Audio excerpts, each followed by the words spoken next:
Selamat siang Bapak Ibu, yang terhormat para Dewan Juri Laik Sambedas, Bapak Ibu Guru, Kepala Sekolah.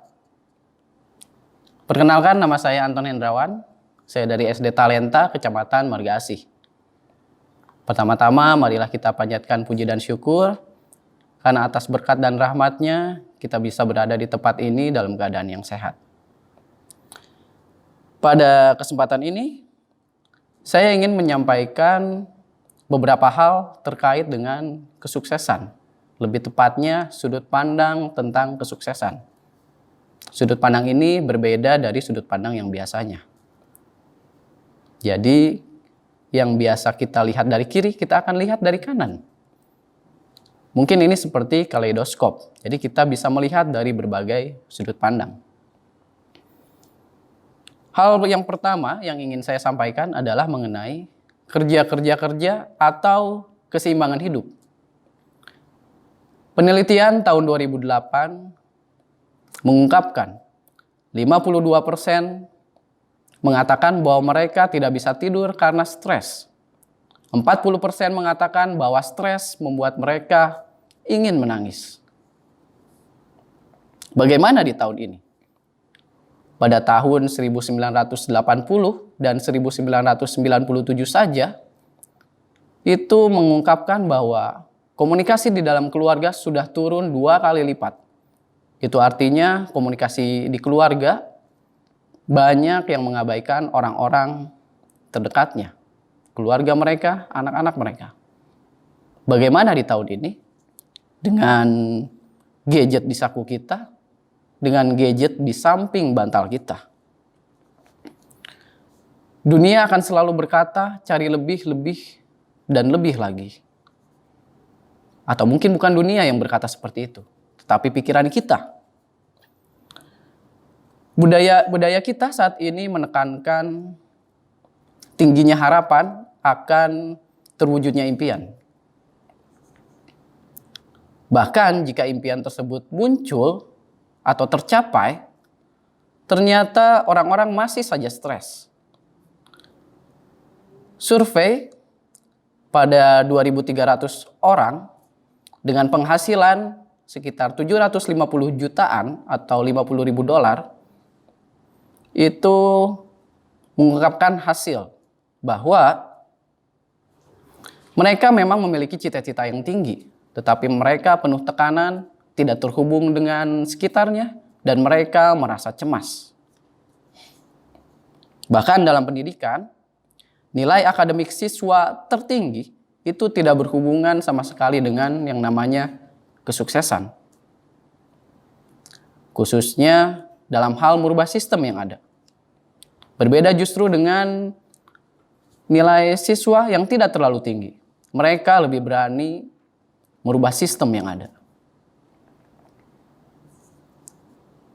Apakah pandangan kita mengenai kesuksesan masih realistis? Apakah kita masih memperhatikan keseimbangan hidup?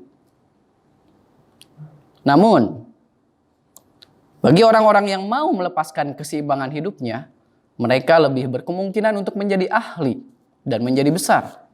Siapa yang tidak kenal dengan Albert Einstein? Tentunya kita kenal bahwa ia memiliki kesuksesan dalam bidang fisika. Ia rajin meneliti, belajar terutama dalam hal-hal fisika. Namun di balik kesuksesannya, ia harus melepaskan keseimbangan hidupnya, terutama keluarganya.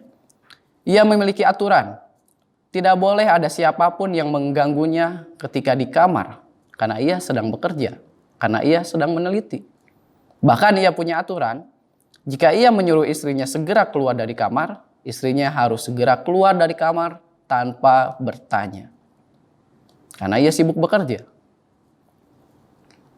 Tentu ini adalah sudut pandang yang berbeda. Tentu ini adalah sudut pandang yang berbeda mengenai apakah kita harus bekerja keras atau kita lebih memilih keseimbangan hidup. Hal kedua yang ingin saya sampaikan adalah apakah ketidakpercayaan diri tidak mendatangkan kesuksesan? Ternyata tidak. Kepercayaan diri sudah pasti mendatangkan kesuksesan dan itu wajar. Namun penelitian mengungkapkan bahwa kepercayaan diri yang sangat tinggi atau tidak wajar itu justru sangat berbahaya. Suatu ketika, seorang master bela diri bernama Yanagi Ryuken, ia mampu mengalahkan puluhan lawan tanpa menyentuhnya. Hanya dengan chi, ia dapat menjatuhkan lawan-lawannya dengan sangat cepat. Tentu saya sendiri sangat skeptis dengan hal ini. Kepercayaan dirinya membuatnya ditantang oleh seorang petarung MMA. Di pertandingan, Yanagi sangat percaya diri dengan kemampuannya tanpa menyentuh. Dan tentu saja kita tahu hasilnya. Yanagi kalah dalam hitungan menit. Lebih tepatnya, kurang dari 1 menit Yanagi dikalahkan. Ini adalah bukti bahwa kepercayaan diri yang terlalu tinggi bisa menjadi delusi yang sangat berbahaya. Dan ini nyata. Dalam psikologi, ini bisa kita sebut Dunning-Kruger effect. Yang artinya atau memiliki makna bahwa orang yang ternyata bodoh itu merasa paling pintar dan merasa paling berkuasa. Bagaimana dengan ketidakpercayaan diri? Penelitian mengungkapkan bahwa ternyata ketidakpercayaan diri itu juga dapat mendatangkan kesuksesan. Mereka justru lebih berempati, mereka tidak munafik, dan mereka justru lebih memanusiakan orang lain.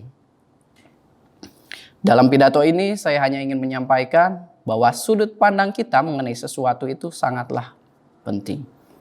Namun, hal tersulit dari ini adalah menikmati pilihan kita dan menyadari konsekuensi di balik itu semua. Sekian pidato dari saya. Terima kasih sudah mendengarkan. Mohon maaf apabila ada kesalahan.